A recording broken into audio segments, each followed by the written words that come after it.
Assalamualaikum warahmatullahi wabarakatuh. Halo teman-teman, perkenalkan nama aku Aliza Putri Justina.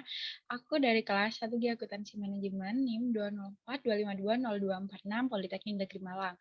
Nah, di sini aku akan menjelaskan kepada kalian rekonsiliasi bank. Nah, apa itu rekonsiliasi bank?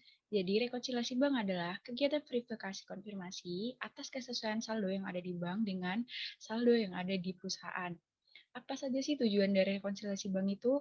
Nah, yang pertama yaitu untuk mengecek ketelitian pencatatan dalam rekening kas dan bank yang belum tercatat oleh perusahaan. Kemudian yang kedua ada untuk memeriksa apakah penggunaan dana tersebut sudah melewati batas atau tidak. Kemudian yang ketiga sebagai internal kontrol atas pengelolaan dana kas apakah sudah optimal ataukah belum. Kemudian sebagai pendeteksi kecurangan potensi sejak dini. Kemudian yang kelima ada memvalidasi informasi klien atas pembayaran produk yang dipesan maupun piutang usaha. Kemudian yang terakhir yaitu memeriksa kesalahan oleh pencatatan oleh pegawai perusahaan yaitu dalam menjumlah, menambah, membagi, mengurang dalam menjurnal transaksi. Kemudian masuk kepada istilah yang berkaitan dengan rekonsiliasi bank. Sebenarnya istilah tersebut ada banyak, namun di sini aku hanya menampilkan beberapa saja yang biasanya dipergunakan, yaitu yang pertama ada outstanding checks atau cek yang masih beredar. Kemudian yang kedua ada deposit in transit atau setoran dalam perjalanan. Kemudian yang ketiga ada bank error, dan yang keempat ada bank service charge. Kemudian ada NSW checks. Kemudian ada interest income. Nah, dalam menyusun laporan rekonsiliasi bank itu ada tahapannya, yaitu sebagai berikut. Yang pertama, itu ada cek saldo akhir yang terdapat dalam catatan perusahaan dan rekening koran dari bank.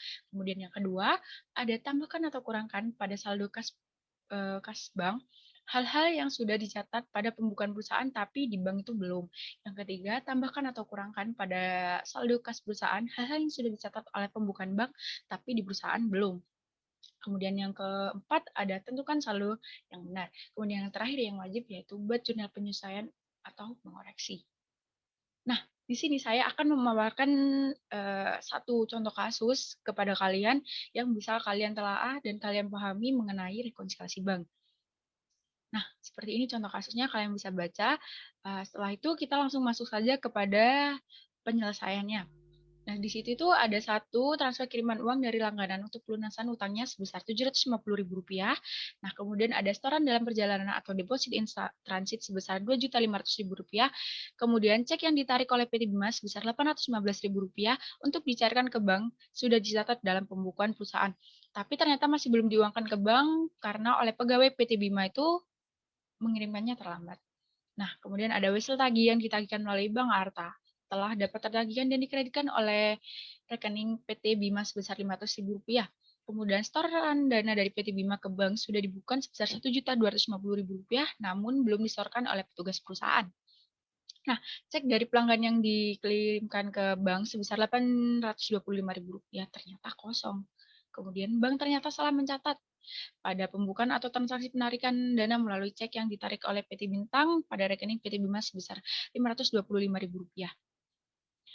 Kemudian cek-cek yang ditarik oleh PT Bima itu sebagai berikut, kalian bisa melihat pada tabel, ternyata belum diuangkan oleh penerima cek tersebut. Kemudian yang selanjutnya yaitu bank telah mendebitkan rekening PT Bima untuk beban cetak buku cek sebesar Rp100.000. Kemudian bank mengkreditkan rekening PT Bima atas pendapatan jasa giro bulan Agustus 2017 sebesar Rp250.000. Nah, yang terakhir, beban administrasi bank telah dicatat oleh bank sebesar Rp50.000, namun belum dicatat oleh PT Bima. Setelah itu, dari data-data di atas, di sini saya akan memaparkan beberapa, yaitu yang pertama, laporan rekonsiliasi bank per tanggal 31 Desember 2017 untuk mengetahui mana saldo yang salah dan mana saldo yang benar. Kemudian yang kedua yaitu jurnal penyesuaian untuk mencatat transaksi yang terjadi pada PT Bima. Nah, ini dia dari laporan rekonsiliasi bank tersebut. Kalian bisa melihat pada gambar tersebut, jadi dapat diketahui setelah dikoreksi, diperjumlahkan, terdapat saldo yang benar yaitu sejumlah Rp1.435.000. Nah, setelah kita membuat laporan rekonsiliasi bank, kita wajib membuat jurnal penyesuaian.